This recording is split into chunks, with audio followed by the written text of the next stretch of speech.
नमस्कार मित्रों, स्वागत है आप सभी का।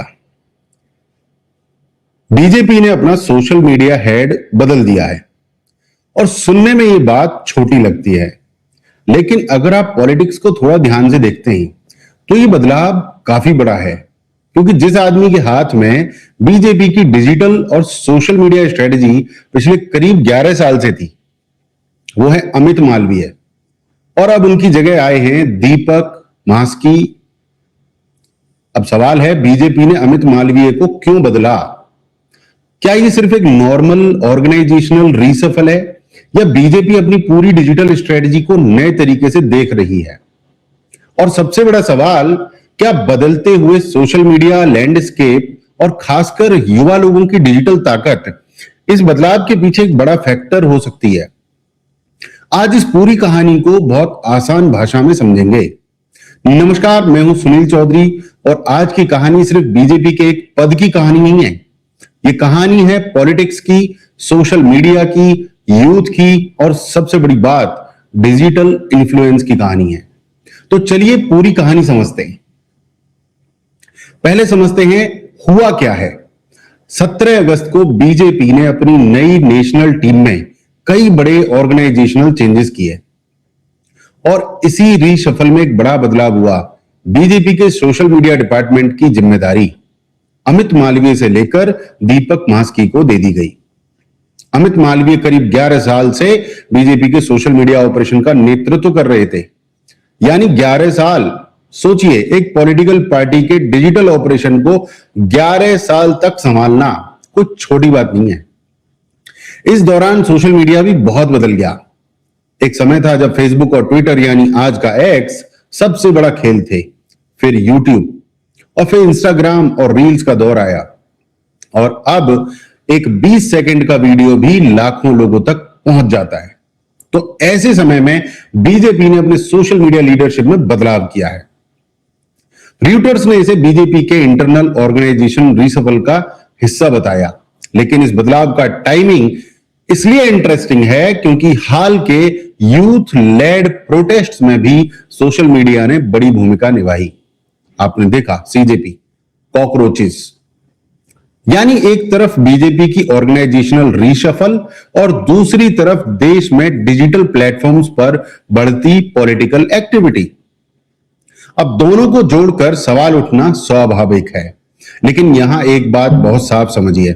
यह कहना कि प्रोटेस्ट्स की वजह से ही अमित मालवीय को हटाया गया है, अभी ऑफिशियली कंफर्म्ड नहीं है। यह फर्क करना बहुत जरूरी है क्योंकि आजकल सोशल मीडिया पर हेडलाइन बनते बनते कहानी कुछ और ही बन जाती है।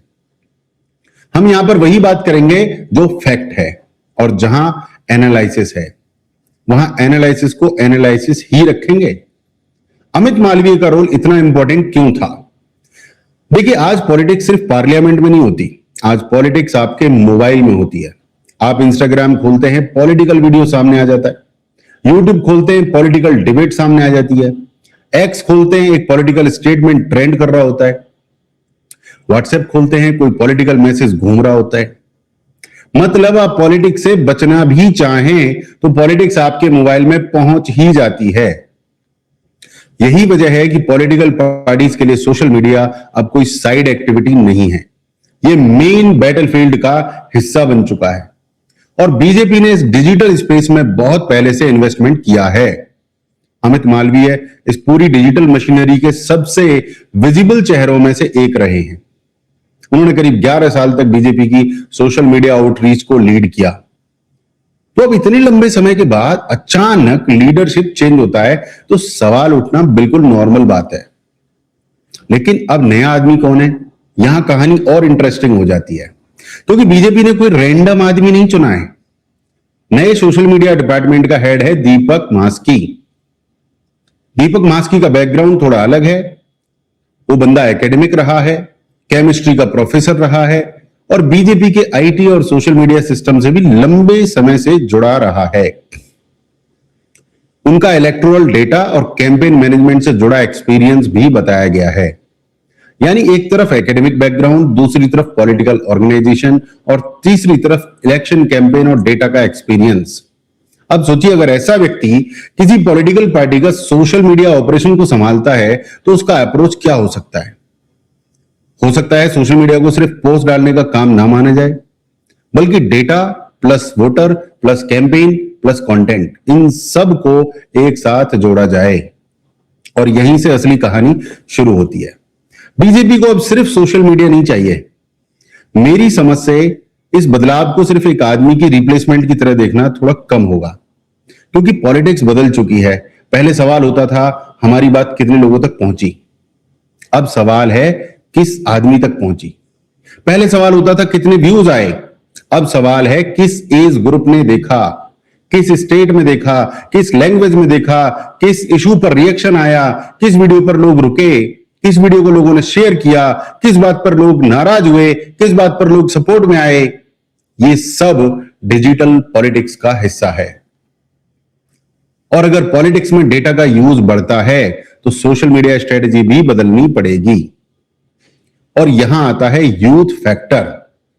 अब जरा आज के आप युवा को देखिए। आज का युवा सिर्फ पॉलिटिकल स्पीच सुनने वाला ऑडियंस नहीं है, वो खुद कंटेंट बनाता है, वो रील बनाता है, वो मीम बनाता है, वो यूट्यूब शॉर्ट्स बनाता है, वो किसी नेता की बातों को काट कर 15 सेकंड का क्लिप बना देता है और फिर वो ये क्लिप लाखों लोगों तक पहुंच जाती है। मतलब पहले political communication mostly one way था, लीडर बोले लोग सुने। अब गेम बदल चुका है, अब जनता भी बोलती है और कई बार तो बहुत जोर से बोलती है। यही सोशल मीडिया की ताकत है और यही पॉलिटिकल पार्टीज के लिए एक चैलेंज भी है। हाल के यूथ प्रोटेस्ट ने क्या दिखाया? हाल के यूथ लेड प्रोटेस्ट्स में सोशल मीडिया की भूमिका काफी दिखाई दी। रॉयटर्स की रिपोर्टिंग के मुताबिक इन प्रोटेस्ट को सोशल मीडिया प्लेटफॉर्म्स पर सिग्निफिकेंट एम्प्लीफिकेशन मिला। कुल मिलाकर बढ़ा चढ़ाकर दिखाया गया और इसका पॉलिटिकल प्रेशर भी दिखाई दिया। अब इसका मतलब यह नहीं है कि बस सोशल मीडिया की वजह से प्रोटेस्ट हुआ, ऐसा कहना गलत होगा। ग्राउंड रियलिटी हमेशा कई चीजों से बनती है, लेकिन एक चीज जरूर साफ है, आज सोशल मीडिया किसी मूवमेंट को बहुत तेजी से एम्प्लीफाई कर सकता है, बढ़ा सकता है। पहले किसी प्रोटेस्ट की खबर एक शहर तक रहती थी, अब एक वीडियो सुबह अपलोड होता है, दोपहर तक लाखों व्यूज आ जाते हैं, फिर दूसरे शहर के लोग उसे देखते हैं, फिर चर्चा शुरू हो जाती है, फिर मीम्स बनते हैं, फिर हैशटैग्स आ जाते हैं और अचानक जो मुद्दा लोकल था वो नेशनल डिस्कशन बन जाता है। यह है डिजिटल एज। तो क्या बीजेपी की पुरानी सोशल मीडिया स्ट्रेटेजी फेल हो गई? अब यहां पर थोड़ा रुकना होगा। मैं ऐसा नहीं कहने वाला हूं, क्योंकि ऐसा कहने के लिए हमारे पास कोई एविडेंस नहीं है, सबूत नहीं है। और दूसरी तरफ यह भी सच है कि बीजेपी की डिजिटल प्रेजेंस लंबे समय से बहुत स्ट्रांग रही है। इसलिए मालवीय फेल हुए, इसलिए हटा दिए गए, यह भी कंफर्म्ड फैक्ट नहीं है। लेकिन एक बड़ा सवाल जरूर है, क्या बीजेपी अब नई जनरेशन के लिए अपने डिजिटल कम्युनिकेशन को अपडेट करना चाहती है? यह सवाल बिल्कुल जायज है, क्योंकि जो चीज 2015 में काम करती थी, जरूरी नहीं कि वही चीज 2026 में भी उसी तरह काम करे। आज ऑडियंस बदल गई है, प्लेटफॉर्म बदल गए हैं, कंटेंट कंजम्पशन बदल गया है, एल्गोरिदम बदल गया है और सबसे बड़ी बात, लोगों का अटेंशन स्पैन बदल गया है। आज की पॉलिटिक्स में 30 सेकंड बहुत होते हैं। एक बात समझिए, आज कोई युवा आपके 45 मिनट के भाषण को शायद पूरा ना देखे, लेकिन वही युवा आपकी 30 सेकंड की रील देख सकता है। अगर पहले 3 सेकंड्स में बात पकड़ ली तो वो रुकेगा 3 सेकंड्स में, अगर नहीं पकड़ी तो अगली रील पे जाएगा। बस इतना ही टाइम है आपके पास, 3 सेकंड। इसलिए पॉलिटिकल पार्टीज को अब सिर्फ अच्छे स्पीकर्स नहीं चाहिए, उन्हें अच्छे डिजिटल स्टोरी टेलर्स चाहिए। डेटा समझने वाले लोग चाहिए, ऑडियंस को समझने वाले लोग चाहिए और प्लेटफॉर्म के हिसाब से कंटेंट बनाने वाले लोग चाहिए। यही वजह है कि दीपक मास्की की अपॉइंटमेंट इंटरेस्टिंग हो जाती है, क्योंकि उनका बैकग्राउंड सिर्फ पॉलिटिकल मैसेजिंग तक सीमित नहीं बताया जा रहा है, उनका कनेक्शन डेटा और इलेक्शन कैंपेन मैनेजमेंट से भी रहा है। लेकिन पीएम मोदी का इसमें क्या रोल है? अब एक बात बहुत साफ करनी पड़ेगी, हेडलाइन में आप देख रहे होंगे पीएम मोदी की बीजेपी में बड़ा बदलाव, लेकिन इस स्पेसिफिक अपॉइंटमेंट को पीएम मोदी का पर्सनल डिसीजन बताने की कोई वेरीफाइड इंफॉर्मेशन सामने नहीं है। ये बीजेपी जो संस्था है उस संस्था का निर्णय है। नई नेशनल टीम के ऑर्गेनाइजेशनल रीशफल का हिस्सा है जो कि बीजेपी की टीम लेती है। जरूरी नहीं है कि पीएम मोदी डायरेक्ट ले। इसलिए अगर कोई कहता है कि पीएम मोदी ने खुद अमित मालवीय को हटा दिया तो उससे पूछना पड़ेगा, भैया कहां है तुम्हारे पास सोर्स, क्या प्रूफ है? यही सवाल पत्रकारिता में जरूरी है और सोशल मीडिया पर भी, क्योंकि वायरल होना और सही होना दोनों अलग बातें। अब सबसे इंटरेस्टिंग बात, अमित मालवीय ने खुद अपने सक्सेसर दीपक मास्की को शुभकामनाएं दी हैं, कांग्रेचुलेट किया है। उन्होंने बीजेपी सोशल मीडिया डिपार्टमेंट के नए लीडरशिप को शुभकामनाएं दी हैं और यह भी कहा कि पिछले 11 साल में बीजेपी के सोशल मीडिया सपोर्टर्स के साथ उनका इंटरेक्शन उनके लिए बहुत ज्यादा खास रहा। भैया 11 साल मायने रखते हैं।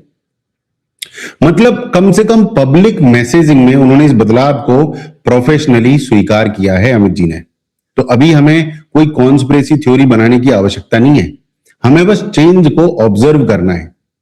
और अब देखिए बीजेपी के सामने असली चैलेंज, आज बीजेपी को सिर्फ अपने सपोर्टर्स तक मैसेज नहीं पहुंचाना है, उसे उन लोगों तक भी पहुंचना है जो न्यूट्रल हैं, ना इधर ना इधर, बीच में झूल रहे हैं, जो सवाल पूछते हैं, जो इंस्टाग्राम पर ज्यादा हैं, जो यूट्यूब पर ज्यादा हैं, जो एक्स पर नहीं है, जो टीवी न्यूज नहीं देखते, जो ट्रेडिशनल पॉलिटिकल कंटेंट से कनेक्ट ही नहीं करते। और यही शायद आने वाले समय का बड़ा डिजिटल बैटल होगा, क्योंकि आप जिस ऑडियंस तक पहुंच नहीं रहे वो ऑडियंस किसी और की बात सुन रही है। ये सिर्फ बीजेपी की बात नहीं है, कांग्रेस के लिए भी यही चैलेंज है, रीजनल पार्टीज के लिए भी यही चैलेंज है, हर पॉलिटिकल पार्टी के लिए यही चैलेंज है। सोशल मीडिया अब सिर्फ प्रचार नहीं है, ये बात बहुत इंपॉर्टेंट है। सोशल मीडिया सिर्फ ये नहीं है कि आज क्या पोस्ट किया, कल क्या पोस्ट किया, कितने लाइक्स आए, कितने फॉलोअर्स बढ़े। असली गेम है नरेटिव। नरेटिव मतलब लोग किसी मुद्दे को किस नजर से देख रहे हैं, किसकी बात सुन रहे हैं, किस पर भरोसा कर रहे हैं, किस बात पर गुस्सा हो रहा है और किस बात पर सवाल पूछ रहे हैं। आज पॉलिटिकल बैटल का एक बड़ा हिस्सा इसी परसेप्शन की लड़ाई है और इसमें जो युवा है वो सबसे इंपॉर्टेंट ऑडियंस बन चुका है। तो मेरी नजर में इस बदलाव का मतलब क्या है? मेरे हिसाब से 3 बातें सबसे इंपॉर्टेंट है। पहली बात, बीजेपी अपनी नेशनल ऑर्गेनाइजेशन को नए तरीके से रीस्ट्रक्चर कर रही है और सोशल मीडिया डिपार्टमेंट में लीडरशिप चेंज उसी बड़े रीशफल का हिस्सा है। दूसरी बात, बीजेपी का डिजिटल गेम आगे सिर्फ पोस्टिंग और मैसेजिंग तक सीमित नहीं रह सकता। Data, campaign, voter behaviour, ground organization और सोशल मीडिया, इन सबको जोड़ा जाएगा ना। तीसरी और सबसे इंपॉर्टेंट बात, यूथ को कोई भी पॉलिटिकल पार्टी इग्नोर नहीं कर सकती, क्योंकि आज का युवा सिर्फ वोटर नहीं है, वो कंटेंट क्रिएटर भी है, वो कंटेंट डिस्ट्रीब्यूटर भी है और कई बार तो नरेटिव क्रिएटर भी है। अब असली सवाल आपके लिए है मित्रों, आपको क्या लगता है, क्या बीजेपी का यह बदलाव सिर्फ एक रूटीन ऑर्गेनाइजेशनल रीशफल है या बीजेपी अपने डिजिटल स्ट्रेटेजी का पूरा रीसेट कर रही है? और क्या आपको लगता है कि आने वाले समय में बीजेपी का फोकस ज्यादा होगा Instagram, reels, YouTube, youth focused content पर? कमेंट में अपनी राय जरूर लिखिए। आप सिर्फ एक शब्द भी लिख सकते हैं, रीशफल या डिजिटल रीसेट। मैं आपके सारे कमेंट्स देखूंगा, सबका रिप्लाई होने वाला है। और एक बात, अगर आपको पॉलिटिक्स की ऐसी स्टोरीज पसंद है जहां सिर्फ हेडलाइन नहीं सुनाई जाती बल्कि उसके पीछे की पूरी कहानी बहुत आसान भाषा में समझाई जाती है, तो चैनल को सब्सक्राइब कर लीजिए, फॉलो कर लीजिए। वीडियो अच्छा लगा हो तो लाइक कर दीजिए और इसे उस दोस्त के पास जरूर भेजिए जो सुबह उठते ही व्हाट्सएप खोलता है और रात को सोने से पहले इंस्टाग्राम की रील देखता है। क्योंकि आज पॉलिटिक्स सिर्फ पार्लियामेंट में नहीं हो रही है, पॉलिटिक्स आपके मोबाइल स्क्रीन पर हो रही है। मैं हूं सुनील चौधरी, मिलते हैं अगले वीडियो में। तब तक सवाल पूछते रहिए, खुद सोचते रहिए और सबसे जरूरी, किसी भी वायरल क्लेम को बिना वेरीफाई किए सच मत मानिए। धन्यवाद। जय हिंद, जय भारत।